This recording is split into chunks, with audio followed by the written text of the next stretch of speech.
Всем привет! И в этом ролике речь пойдет о новом Министерстве национального единства, а точнее о его руководителе, о министре, которого зовут Алексей Чернышов, и о его высказываниях, которые он сделал, находясь за границей, в странах Европейского Союза. Если вам эта тема интересна, смотрите это видео до конца. Обязательно подпишитесь на канал, чтобы не пропустить важную информацию касаемо украинских беженцев, да и всех беженцев в Германии и в странах Европейского Союза.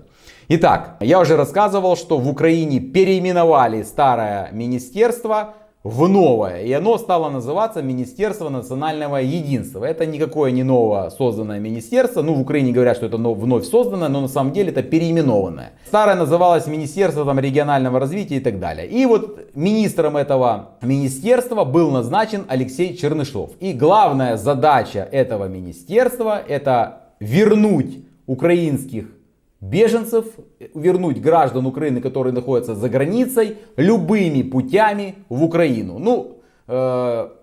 Министр сразу заявил, что речь идет только о добровольном возвращении назад. То есть никто силой не будет возвращать. Почему? Потому что это практически невозможно, потому что еще в странах Европы соблюдается законодательство. Поэтому нереально вырывать, как происходит это в Украине. И если еще в конце 2024 года Чернышов на своем посту, можно сказать, раскачивался, и полноценно не трудился на своей должности, то с 1 января 2025 года он закатал рукава и, не жалея своих сил, начал разъезжать по заграницам. В основном это были страны Европейского Союза.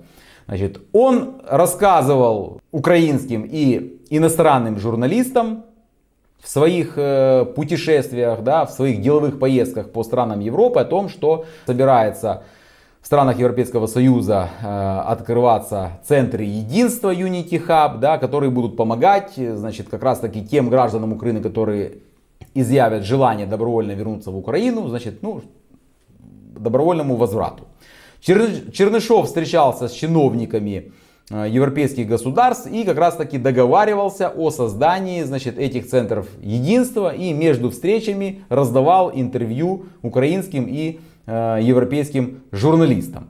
Он был в Германии, встретился там с министром внутренних дел Германии Нэнси Фейза, и они там договорились, что вот как раз таки с 1 марта, я так понимаю, будет открыт первый центр единства в Берлине и начнет уже полноценно функционировать. Я думаю, что как раз таки 1 марта Чернышов разрежет ленточку и распахнет двери этого центра и будет зазывать всех украинских беженцев, которые находятся в Германии. Кроме этого, он там встречался с властями, с министрами в Польше, в Чехии и тоже договаривался о создании этих центров. Он много чего поведал иностранным журналистам. Я сейчас это все пересказывать, друзья, не буду. Я лишь остановлюсь на том, как он подсчитал количество граждан Украины на сегодняшний день. Вот что он сказал. Наша задача развивать единство внутри групп украинцев за рубежом и внутри Украины.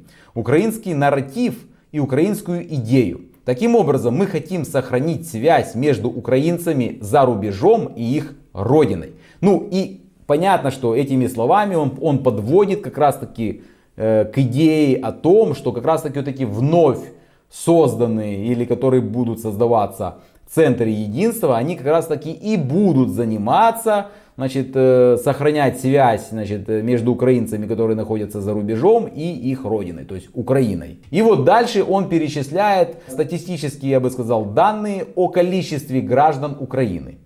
В день своей независимости в 1991 году Украина была страной с населением 52 миллиона человек. В течение 10 лет это число упало, он говорит, до 48 миллионов.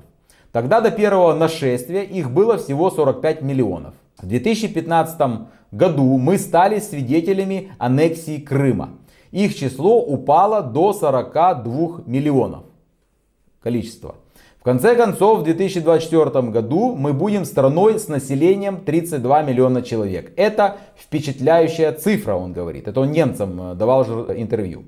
Хорошая новость заключается в том, что в целом мы являемся страной, внимание, друзья, с населением 60 миллионов человек. Но проблема в том, что половина из них живет за пределами страны. Люди, которые уехали из страны разными путями до большого вторжения, там военные беженцы, и это диаспора. То есть вы поняли? Он заключил, что всего граждан Украины 60 миллионов. Но половина из них живет за границей. Ну, друзья, что могу я ответить вот на эти его слова? Ну, я думаю, мое личное мнение, что он это все придумал. Это чистая выдумка. Объясняю вам почему. Последний раз всеукраинскую перепись населения в Украине проводили в 2001 году.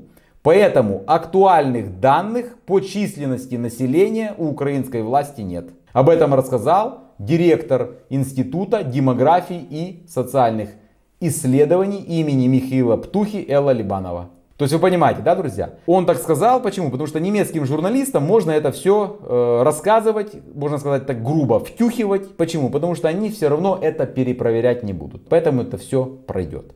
Вот такая, друзья, ситуация. Друзья, что думаете вы вот по поводу Чернышова, по поводу вот его высказывания о том, что граждан Украины 60 миллионов, да? Значит, но половина из них находится за границей. Как вы считаете, это соответствует действительности или нет? Напишите, пожалуйста, свое мнение в комментариях.